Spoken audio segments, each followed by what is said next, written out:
Alrighty, should show you what I'm actually doing here. Yeah, you guessed it. Couple of worms, a slug, beetle, cockroach. Somebody's getting fed. A particular little girl doesn't always remember to feed a certain poor bird, so poor birdie's getting fed now. I think you missed one, birdie. Here we go. As you know, I'm not scared of a bit of flaming muck and whatnot. Hell, I've even dug up a serrated tussock and there was a mealworm underneath, and I just thought about the time Kentwood and Troy had some mealworms, and Kentwood wanted Troy to eat them and he wasn't going to do it. And I thought, wimps. And I thought, I won't eat this mealworm. And I thought, no, stuff it. Can't call them wimps and then not eat it yourself, so I ate the mealworm. But I'm not really eating mealworms tonight. I got one and the damn thing got out of my shirt. I was going to give it to Diddums, but she missed out because it got away. But these are some of the old pines that were here. This is actually a big string of the blooming things that just sort of keep boom, boom, boom, boom, going along there for, like quite a while, like maybe another 50, 60 yards or something like that.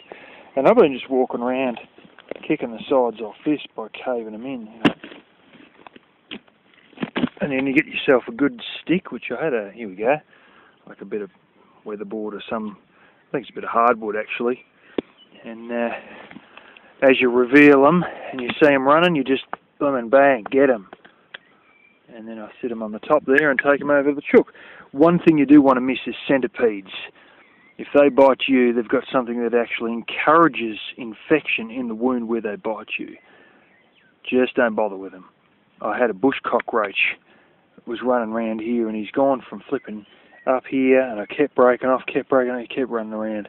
It's a big cockroach, it's like easy, more than an inch big. You know, it was an inch to an inch and a quarter.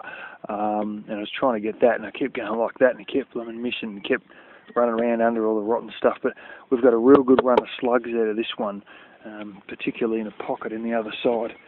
But the brother-in-law's told me that I can go and get the axe and get stuck right into it, and I'll do that. And, you know, maybe it'll help get him the odd egg a little bit more often. You know, if he was to do this more often, but you know, this will help the chook along, even if the chook does not lay. Often the amount it's fed has got a very strong correlation to how many eggs they get. But yeah, I'm going to give the chookie a good feed tonight with this, so I'll go get the axe and we'll continue on. Alrighty, I've got the weapons of choice here, the axe and the wrecking bar. She's bloody big. So, chookie there. Ooh. So you've got to basically have a bit of wood, which I've just left behind. Hang on a second here. And of course there's a risk of being bitten by spiders or whatever, but not if you squash them first. I'll get them pretty good anyway. There's still that risk if you didn't quite kill them when you squashed them. But you get things like this, you probably should be wearing safety glasses, as I actually am.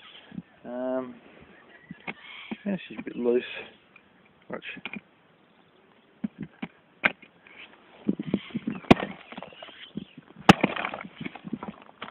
You stick it and go through and find what we got. Not much. Whoa! Got him.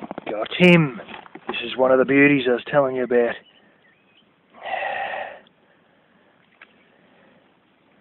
Now stuff it, I'm going to pick it up with my hands. I'm not a wimp. That's a cockroach. Oh, look at the size of the thing. It's about 1.5 finger widths. That... No, it could be bigger than that. That's only about juvenile. I mean, look at the size of it in my hand there. That's a flaming big bug.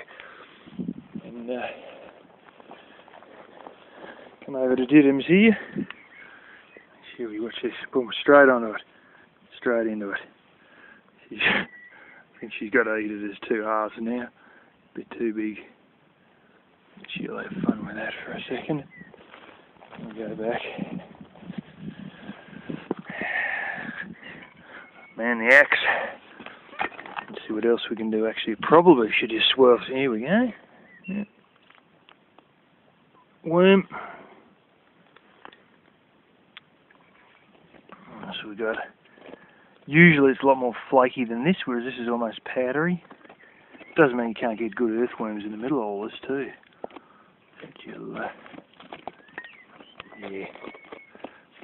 Now another thing you'll notice is where it's rotted, you end up with a gap in between the bark and the. Keep getting the camera on here, and you can bend it up. And in that gap between the bark and the rest of the tree is where you're going to find your stuff. Oh. Yeah, that's a bit exhausted. Keep your good stick in mind, don't mix it up with any of the broken stuff. Might be even good if you have a little paint mark on it, or have a bit of red gum when you're breaking into a piece of pine so you can tell the difference. Oh, I hit it again.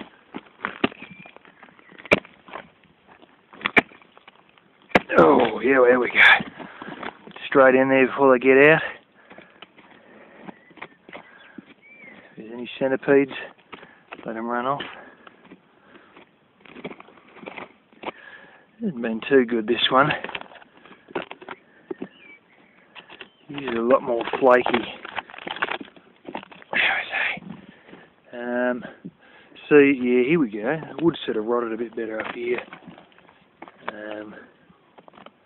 There's my worms still sitting there. Some of these things you got to watch out, they run off on you. Especially if you think you killed them, but you didn't.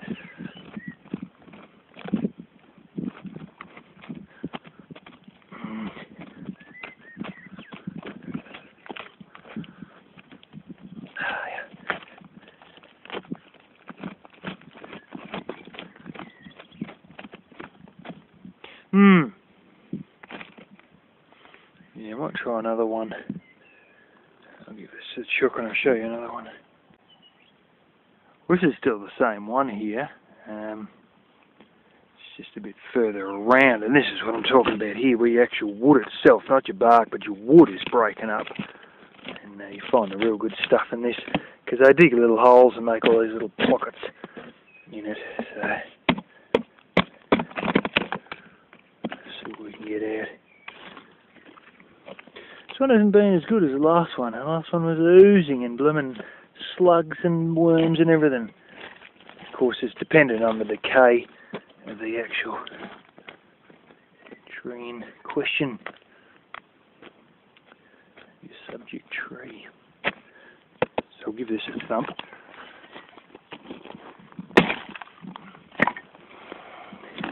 That's sort of like what I'm saying about all spongy stuff. That's where you'll find a lot of the bugs, because it hasn't gone completely to like sawdust, and when it goes to sawdust you've got less of a chance. Oh yeah, here we go, earwigs all through there. I don't know if I've actually got any then. They're a bit hard to get, and sometimes I'll have to go nipping you. See what else we can bust out of this. Oh yeah. No.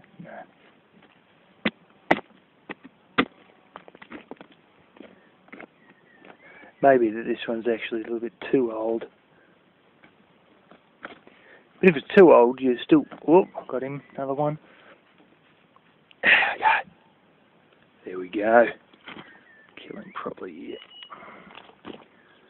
There you go. And look at a reasonable size bush cockroach. Hey, pretty big flaming cockroach, eh? Just finish him off properly.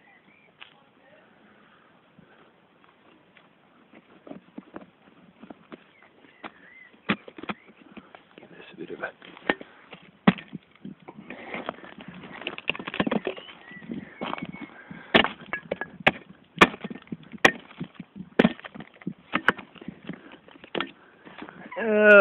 Baby cockroach.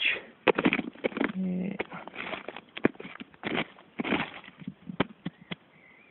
A lot of earwigs. Times like these might actually be good to have the chook here because I don't really want to pick up small earwigs that are liable to bite me. Because sometimes they get with the pinches. Oh, hang on. Shot. Blooming mealworm there. Go like hell. Yeah. Look at that. I got at least half of a mealworm. Come on, you bugger.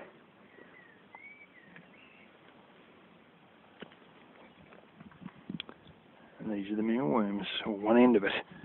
I've got a half of him. Bit of luck. Get the other half. And there's the other half. Still actually alive. The head? I think so. Oh, wrong end. Oh, screw his guts out. Stop kicking. But anyway, here we go. Those mealworms are edible for yourself if you're really hard pressed. They actually don't taste too bad. It's like a combination of, well, cream and peanut butter pretty much. It's like creamy tasting peanut butter. Anyway, I think that gives you a good demonstration of what I'm getting up to. And I shall go feed those to my feathered friend.